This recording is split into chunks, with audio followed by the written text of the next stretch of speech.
Hi, welcome back to Tao of Twang. I'm Dave. So, we used this backing track a couple of days ago, and we worked out a few things about using minor pentatonic with this kind of 2-5 type of progression. Talk about that in just a second. And today I'm just going to show you more, just another routine. You can put these two videos together and make kind of a one lesson out of it, or they can be used independently. 2-5. Okay, so for the key of F major. So if I make the chord that naturally is formed based off of the second degree of that F major, it'll be, by its nature, a minor chord. I know that's leaving out quite a bit of explanation theoretically speaking, but it's you can count on that. The 2 chord in a major key is minor. In this case, G minor. Okay, then the 5th tone of that F major, we use that as the root and derive the chord that out of that family that naturally occurs there is going to be a dominant 7 chord. Again, you can really dig into that, the theory of that, on this channel and elsewhere. But for today, we're just going to hope that suffices, that we're doing a 2-5 progression in the key of F. We're never playing the F chord, right? Just those 2 chords. And we're using a lot of minor pentatonic, G minor pentatonic. Okay. I did 2 main positions.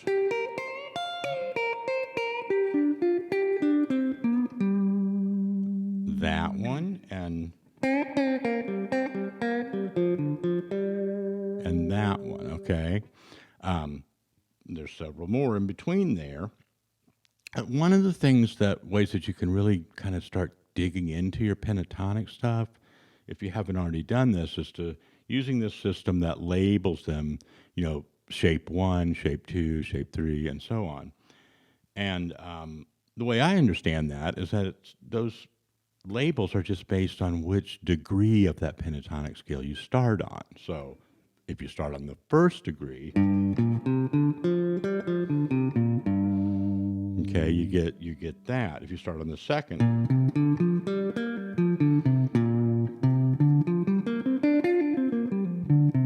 third, 4th, okay. So I guess if we apply that system, we're using the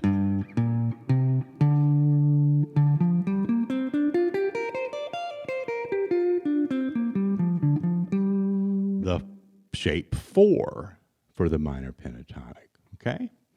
And it happens to start on my favorite chord tone, the 5th, okay? So we're going to talk about that here in just a second. And I did a lot of that in the demo. So, one thing you can look for right away, if it makes sense with where you are and your knowledge of your instrument and note theory, keys and things in general, identifying notes,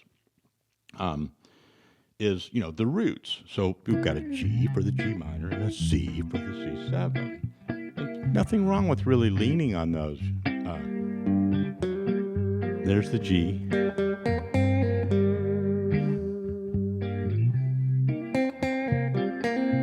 There's the C.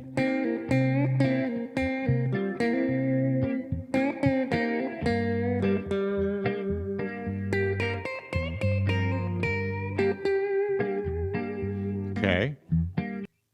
Now, real quick, just kind of along with this, one thing that's great for your ear training and learning the fretboard and just getting comfortable with different positions is to play the same sound, the same licks, if you will, in different registers.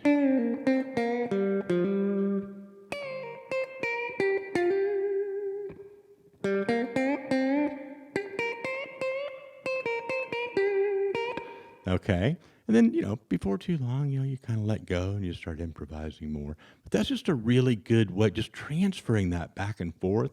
And it can be very musical too, because it creates a conversation that sounds quite natural sometimes.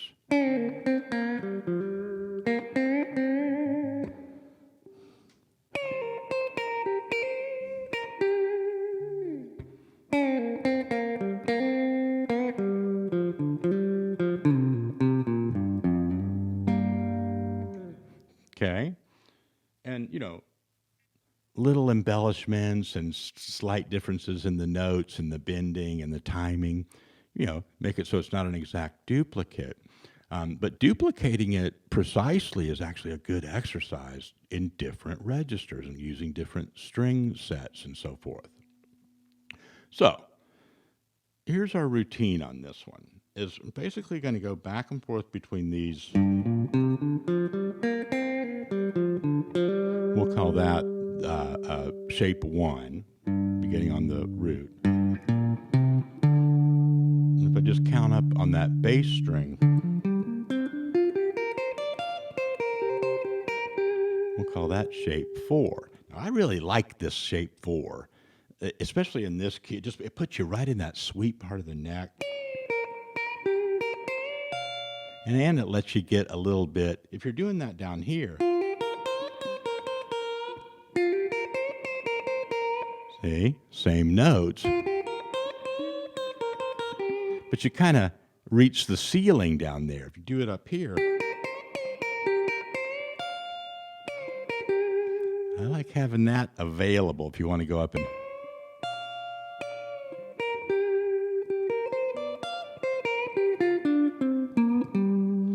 You might not be as used to a pattern like that, like this number 4 form of minor pentatonic as you are with number 1. We all like number 1.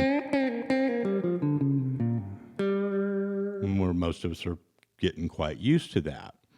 So those are the two things that we're kind of alternating here. And then I put a couple of, I think I did this in the intro. If not, I'll demonstrate it right here real quick, is if you take the notes that are in that F major scale,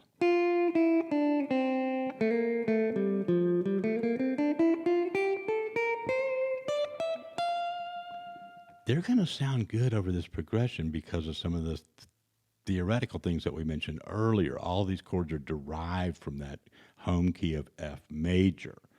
Let's test that out. And I'm just going to kind of go slow and even.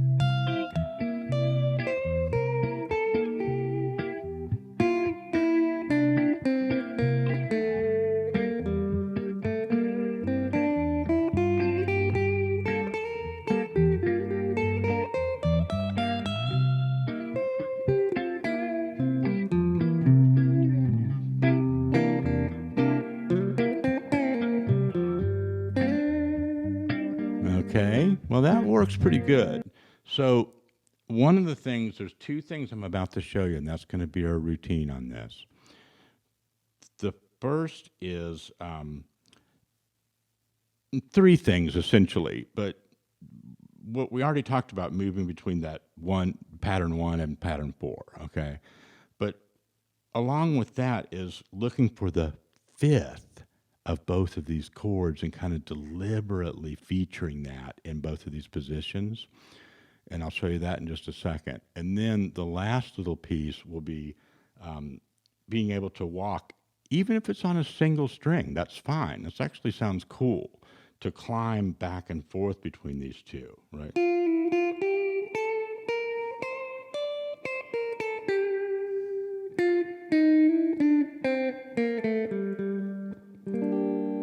There, and there you see why we have to practice right there. right? Doesn't matter how many, thousands of times you've done this, you're still going to hit the wrong note, right? And without the track, I use my ear a lot. I'm not as much of visualizing all of it, so I'm trying to explain it in more of a visual way. But that's the idea. So let's start with this. Just get real comfortable going back and forth between those two positions with simple licks and note sequences.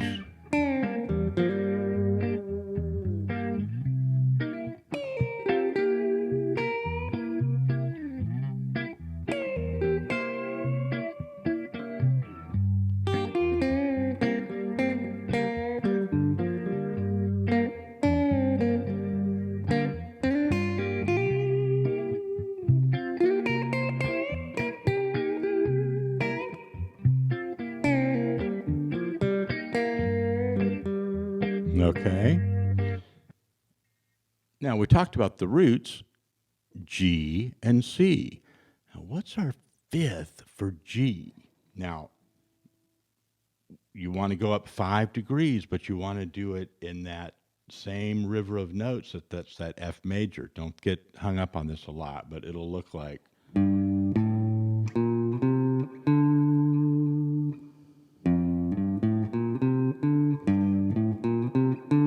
That's the fifth of that chord.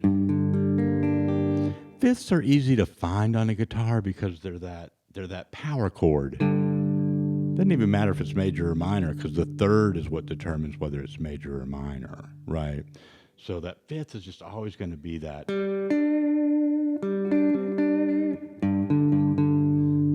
sound, right? The exception would be if you did it between these two strings. You have a differential there of the fret spacing, right? But your power chords, I'm just playing a root and a fifth. It's universal for major or minor. So D is our fifth for that G minor.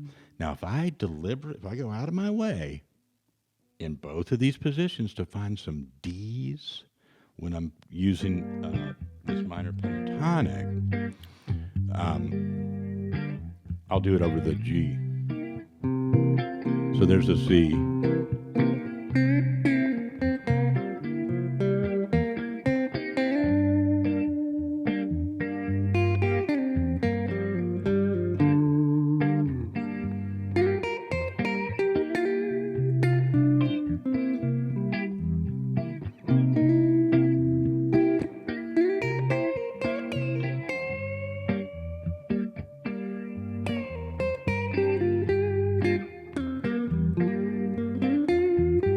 Okay. Now that last one I bent that note, which is C, but when I bent it a full bend, it reached the note D. Okay.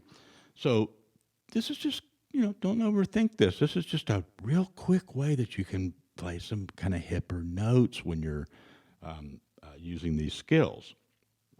And, it'll really add some depth to your melodic sound. Then you do the same thing for the C. And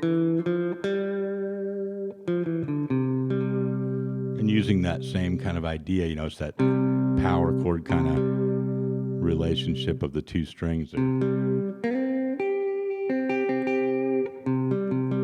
The note is G, just happens to be the root of our other chord.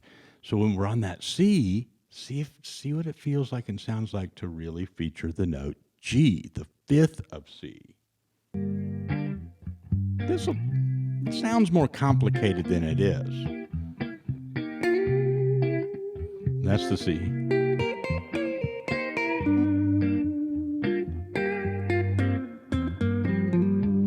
Okay, so going up to the C chord.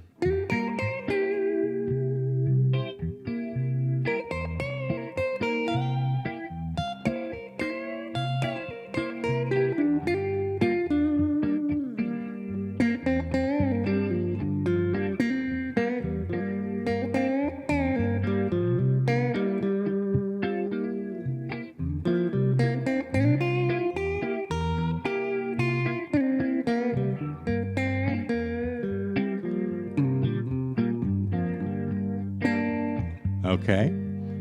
Don't be afraid of the roots. You know, roots are good, but just get really used to knowing, at least know what that fifth is for each one of your chords. You know, if you don't do it every time around, that's fine. But remind yourself, like, okay, I'm doing a lot of root stuff.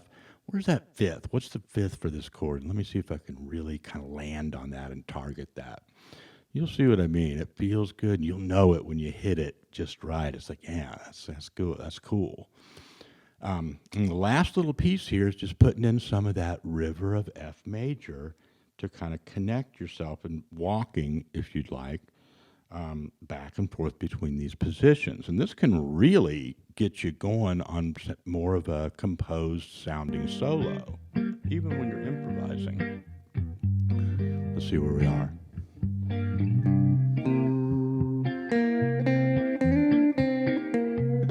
There's that fifth of C. There's the fifth for G.